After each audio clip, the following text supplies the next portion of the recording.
I would like to start with an anecdote from high school. Let me see if anyone can see me. Yes? Okay. Is it okay? Yeah. Thank you, Jeff. So, I was 14 years old, and probably as it happened to you, I used to be always together with a bunch of friends, and we were bored, as many times happens in high school. So I said, okay, what can we do? We are so bored in our high school. So that evening, I remember that I had a friend that his mom used to work on a CNA store. So I told him, why don't you bring a mannequin to the high school? For what? He said, well, you should see it, just bring it. So one day he brought this mannequin, and so let me give you some details of the high school because it's important. As I studied in downtown Buenos Aires, it wasn't a flat building, but it was a 5-store building. And there was an internal courtyard. So imagine like all the classrooms facing this courtyard. And the interesting detail is that the director's office, the principal's office, was heading this courtyard. So one afternoon, after a super boring class, we grabbed this mannequin, we went to the top store, or the top floor of the building, we dressed it with the uniform, and we shout, "Ah!" and we throw the mannequin. When we were looking, the first one that met this mannequin were the first graders. They started crying. There was an old teacher, she almost had a heart attack. And the director, who was drinking coffee, and he almost spilled all the coffee inside. So suddenly, they looked up, they saw us, and we started running. I don't know why they thought that we might be involved in some way. But we had planned our escape. We were professionals. There used to be in the school a small bridge between this building of our school and the next building. But that afternoon, running fast, we discovered that that bridge, was blocked. I won't tell you all the details of what happened afterwards. They were very angry. This old teacher, she received first aid. But we finally made it to graduation. That's a good thing. And I wanted to share this with you because maybe we arrived to this fourth night in the same way. The first night we talked about, the question was, is this it? The second one we talked about the figure of Jesus. And the third one, we talked about why Jesus died. And so the question that maybe you have in your heart, at least I had it a long time ago, is, okay, if Jesus is real, if they are telling me that he died for me, how can I connect with him today in 2013? How can I connect with this life that they told me that it's a new life, that is something real? How can I cross the gap between Jesus that lived 2,000 years ago and my life? How can I get to know him? How can I get in contact with him? And the good news, today's good news, is that in Christianity there's a bridge, and that bridge is called faith. The bridge that connects Jesus Christ, Jesus of Nazareth, the historical Jesus, and our life and your life. It's the gift of faith. We connect with Jesus by believing. Another way to understand it is, God always is speaking to us. He wants to show himself to you. But faith is when, imagine you have a phone call, that's God talking to you, but you need to answer the phone. And that is faith. Faith is our human response to the words, to the decision of God to talk to us. I remember that I used to think this way. I don't know if it happens to any of you. Okay, I'm Christian because I was raised in a Christian country. I would say, okay, if I would have born in India, I would be a Buddhist. But that doesn't make sense because it would be the same as saying, okay, you are born in McDonald's, that makes you a hamburger, or you are born in Fragua, you are a burrito. It just doesn't follow because think in the first Christians. They all came to believe. None of them was Christians. They were Jews. But they, at one point in their life, something happened, and they came to believe. They made the decision to believe. They were not just raised. So this is what I'm talking about. Sometimes also people say, okay, I believe in God. Does that make me a Christian? No, that doesn't make you a Christian. Why is that? The New Testament says it very clearly. Even the demons believe in God. But that doesn't make them Christians, because they know that there's a God, but they don't want to know Him. They don't want to connect with Him. Or others may say, okay, I think Jesus is a good philosopher. He's a good teacher. That makes you Christian? No, that doesn't make you Christian. You might like his philosophy, but we are talking about something more. I think, I deeply believe that if all of us are here in this night, it's not just because the pasta, we have been eating pasta for 4 nights. There must be something else than that. And I think that it's because in some way we are seekers.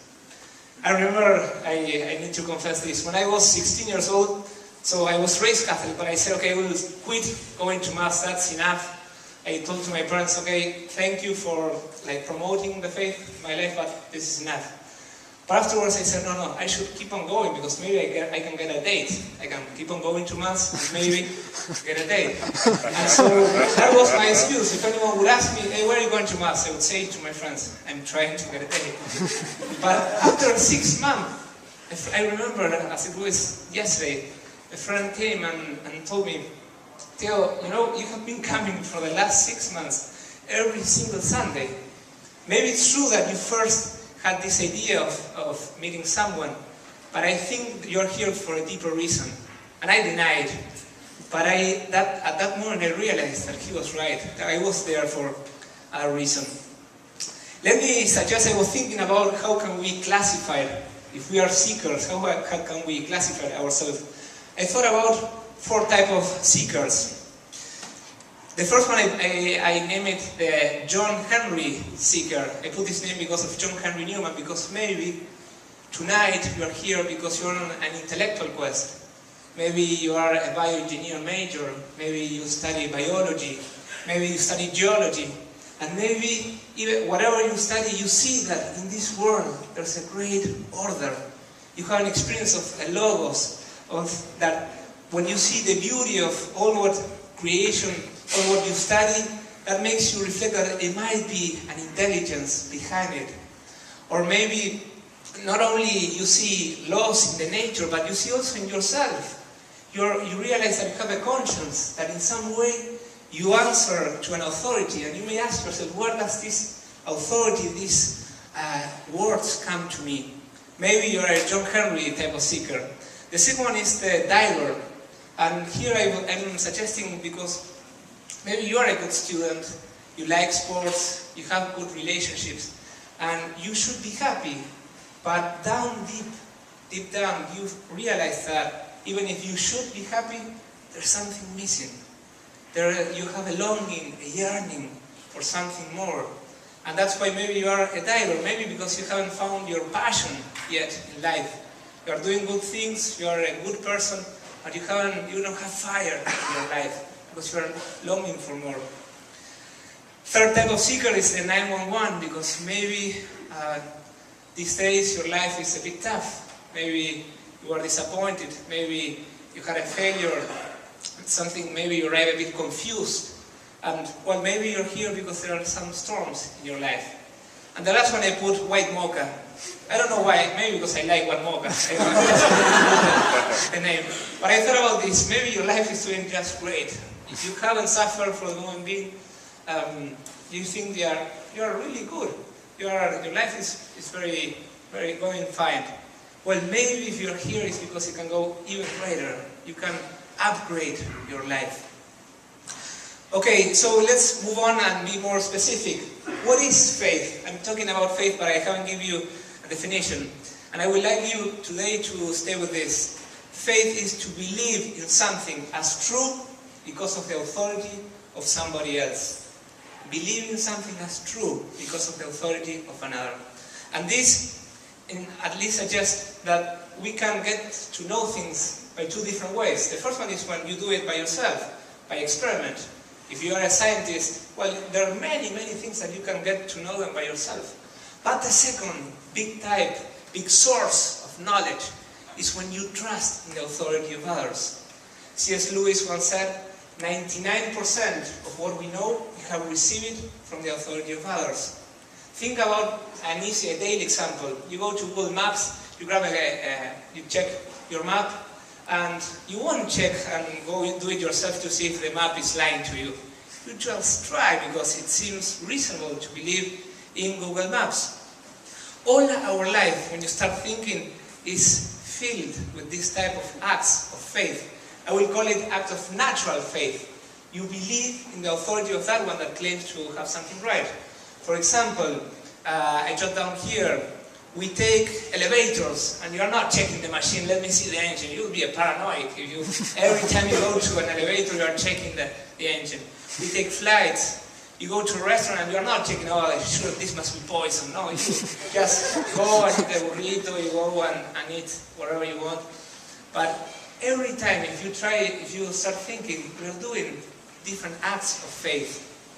When you are learning science, you trust, you rely on your professor. If not, each one of us should start from scratch.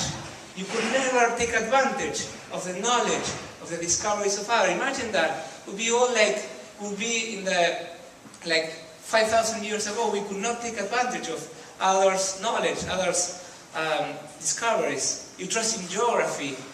I remember one time I got raised, I don't know if it happened to you, but you say, well, maybe they are lying. They have always shown me this map, but maybe they are lying. There must be a huge continent elsewhere.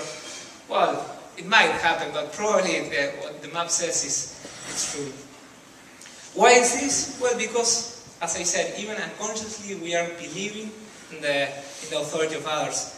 John Paul II has a quote that I like very much. He says, to have faith is a profoundly human attitude. It's very human to trust in the authority of others. It's not something of just being silly. It's very human because in some way we tend to recognize that that person deserves to be trusted. There are always two requirements for this act of faith. The first one is that the person is not speaking nonsense, like he's not crazy, that he's not saying, okay, yesterday I saw a dog flying and suddenly a rocket punched him. No, he's saying things that it might make sense. And second place, that is a trustworthy person, someone that you perceive certain goodness, certain intelligence in him. When your science professor tells you something, well, he deserves trust. Maybe you can get to know it by yourself, but he has at least the knowledge that qualifies him to teach you that. An example to make this point, imagine that you are suddenly in the I-5, you're driving, and near Salem, that they always are there, the cops, they get you there, you get pulled over, but suddenly the cop, instead of wearing his uniform, is dressing as Benny, the mascot, the beaver mascot, when he's coming, and say, give me your ID.